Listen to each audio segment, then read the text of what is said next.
Assalamualaikum warahmatullahi wabarakatuh. Kepada para siswa dan siswi SMK Ma'arif, alhamdulillah pada hari ini kita telah memulai pelajaran semester genap. Semoga semester genap ini kalian semakin menambah kerajinan di dalam memotivasi belajar guna untuk kecerdasan diri kalian dan guna untuk mencapai cita-cita kalian. Yaitu pada semester genap ini Tahari akan memulai pelajaran PPKN kelas 10 ya, yang mana membahas tentang mengarungi bahtera keadilan bangsa Indonesia. Sebelum kita mulai, mari kita membaca suratul Fatihah agar pembelajaran ini diridhoi oleh Allah Subhanahu wa taala. Hadina kullu niyatin shalih wa ila hadratin Nabi Mustafa Rasulillah sallallahu alaihi wasallam. Siril Fatihah. A'udzu billahi minasyaitonir rajim. Bismillahirrahmanirrahim. Alhamdulillahirabbil alamin. Ar-Rahmanir-Rahim. Maliki yaumiddin. Iyyaka na'budu wa iyyaka nasta'in. Ihdinas siratal mustaqim. Siratal ladzina an'amta 'alaihim ghairil maghdubi 'alaihim waladdallin. Semoga dengan wasilah suratul Fatihah kita semua diberikan kesehatan, diberikan berkahan umur, sehingga kita bisa melaksanakan aktivitas kita di dalam rutin kegiatan sehari-hari kita. Amin ya rabbal alamin. Semoga kalian sehat walafiat. Jadi yang pertama kita membahas tentang makna hukum. Berkaitan tentang makna hukum, banyak para ahli mengartikan tentang hukum. Tapi Pak Hari mengambil salah satu teori dari ahli MH Tirta Midjaja. Beliau mengatakan bahwa hukum ialah semua aturan atau norma yang harus diturut dalam tingkah laku, tindakan-tindakan dalam pergaulan hidup, dengan ancaman mesti mengganti kerugian jika melanggar aturan-aturan itu akan membahayakan diri sendiri atau harta, umpamanya orang akan kehilangan kemerdekaannya, didenda dan sebagainya. Maka itulah makna atau pengertian hukum. Seperti contohnya kalian yang memiliki kendaraan motor, maka wajib memiliki SIM, surat izin mengemudi. Apabila tidak punya SIM, maka akan mendapatkan sanksi dari kepolisian atau STNK, surat tanda kendaraan. Maka itulah yang disebut dengan hukum. Apabila kita melanggar suatu tingkah laku yang ada di dalam masyarakat kita atau di bangsa Indonesia kita, yang mana bangsa Indonesia ini adalah negara hukum. Jadi apabila melanggar peraturan-peraturan hukum, maka akan mendapatkan sanksi, baik itu sanksinya denda ataupun di penjara atau hal yang lainnya. Maka kita sebagai bangsa Indonesia harus taat dengan hukum yang berlaku di Indonesia. Kita harus berusaha untuk apa? Tidak melanggar hukum. Yang melanggar hukum itu adalah suatu perbuatan dosa pula. Apalagi yang dikatakan melanggar hukum, membunuh, narkoba, tawuran dan lain sebagainya, hal-hal perbuatan yang negatif, maka akan ditindak secara hukum. Itu kalian sebagai pelajar jaga diri kalian supaya tidak melanggar aturan-aturan hukum di Indonesia. Kemudian sumber-sumber hukum formal antara lain.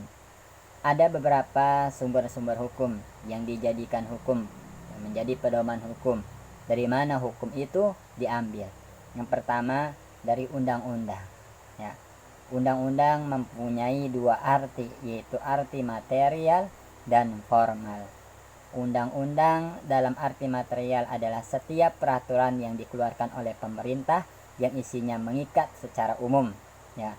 Jadi sumber hukum yang pertama ada undang-undang. Ya, undang-undang. Nah, undang-undang ini ada dua arti. Ada ya undang-undang material, ada undang-undang formal. Kalau undang-undang material ya yang dikeluarkan oleh pemerintah Indonesia yang isinya mengikat secara umum, tidak bisa ya diganggu gugat. Nah, misalnya Undang-Undang Dasar Negara Republik Indonesia tahun 1945 serta undang-undang dan peraturan pemerintah. Adapun undang-undang dalam arti formal ya. Nah, jadi yang pertama material itu yang dikeluarkan oleh pemerintah. Jikalau kita ya melanggar hukum ya, maka sudah ada ketentuannya, sanksinya yang tercatat oleh pemerintah melalui sumbernya undang-undang. Ya. Kemudian kalau formal adalah setiap peraturan yang karena bentuknya dapat disebut undang-undang. Nah, itu adalah ya sumber hukum yang pertama dari undang-undang. Kamu naik kendaraan motor nggak pakai helm, nerobos lampu lalu lintas, nah itu sudah tercatat di dalam pemerintah apa sanksinya, yang mana sumbernya dari undang-undang ya Dasar 1945. Yang kedua, sumber hukum itu ada kebiasaan. Nah, supaya kebiasaan itu mempunyai kekuatan dan dapat dijadikan sebagai sumber hukum, maka harus memenuhi dua faktor.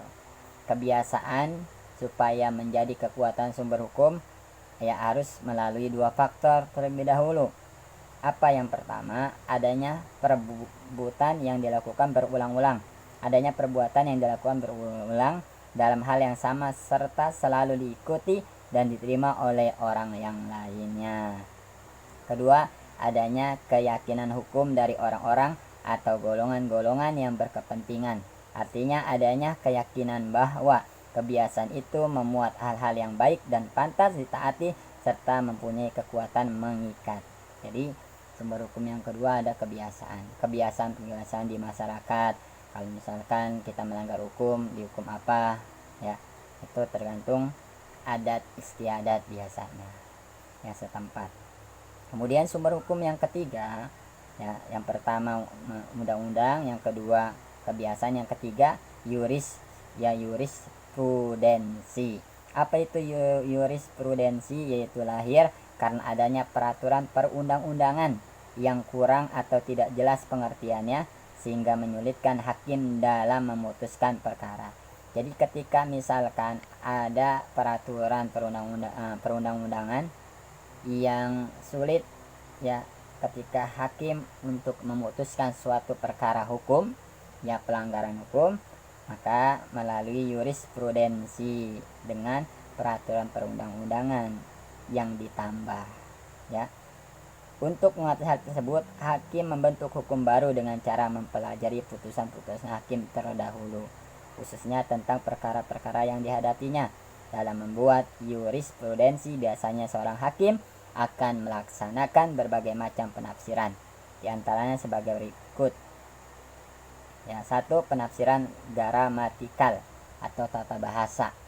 Ya, tata bahasanya diartikan, ditafsirkan. Ini apa nih yang pantas untuk orang yang melanggar hukum seperti ini ya. Kemudian penafsiran historis, yaitu penafsiran berdasarkan sejarah terbentuknya undang-undang. Jadi ya sejarahnya dulu undang-undang itu terbentuknya hukum gimana. Ketiga, penafsiran sistematis, yaitu penafsiran dengan cara menghubungkan pasal-pasal yang terdapat dalam undang-undang ya. Kemudian yang keempat, penafsiran teleologis, yaitu penafsiran dengan jalan mempelajari hakikat tujuan undang-undang yang disesuaikan dengan perkembangan zaman. Kelima, penafsiran otentik, yaitu penafsiran yang dilakukan oleh si pembentuk undang-undang itu sendiri ya. Itu adalah 3 penjelasan tentang ya makna hukum. tentang makna hukum. Maka untuk kesimpulan daripada penjelasan Pak Hari pada hari ini, ya, Hari mengajak kepada kalian semua taati hukum yang ada di Indonesia ini. Jangan sampai kita melanggar hukum, karena manakala kita melanggar hukum, ya, kita akan diberikan sanksi, ya, baik itu berupa denda ataupun penjara. Untuk selanjutnya kalian, ya,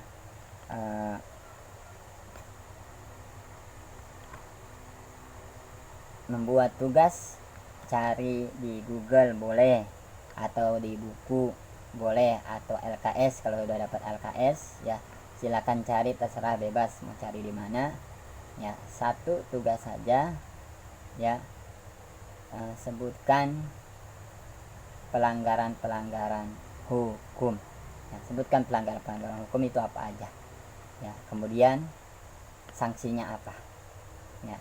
Misalkan contoh, ya, kendaraan motor nggak punya SIM kemudian ditilang, nah sanksinya apa. Nah, cari di Google tentang pelanggaran hukum dan sanksinya apa saja. Itu aja tugas kalian. Ketika kalian sudah selesai, kerjakannya di buku tulis, ya, tulis soalnya, kemudian tulis jawabannya. Nah, setelah itu dipoto, kemudian kirim seperti biasa. Jangan lupa setiap pelajaran Pak Hari ditulis nama dan kelasnya, diketik di WA-nya nama dan kelasnya, ya. Pak Hari ulangin tugasnya, mencari, ya, sebutkan, ya, bentuk pelanggaran hukum dan beserta sanksinya apa saja. Tulis itu soalnya, kemudian tulis jawabannya di buku tulis, dipoto, kirim ke WA Pak Hari seperti biasa. Kemudian di WA-nya ketik nama dan kelas seperti biasa. Biasakan seperti itu ketika ada tugas dari Pak Hari, jadi nggak usah disuruh-suruh lagi, harus wajib mengetik nama dan kelas. Untuk apa? Untuk memudahkan Pak Hari, ya, memberikan nilai. Terima kasih. Semoga kalian menjadi anak-anak yang soleh dan soleha, serta memiliki kecerdasan yang bermanfaat dunia dan akhirat. Ya, jangan lupa rajin belajar, membaca, karena belajar itu adalah satu kewajiban di dalam agama.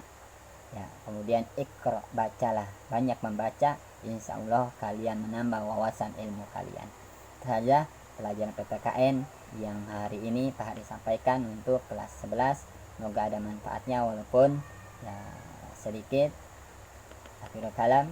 Assalamualaikum warahmatullahi wabarakatuh.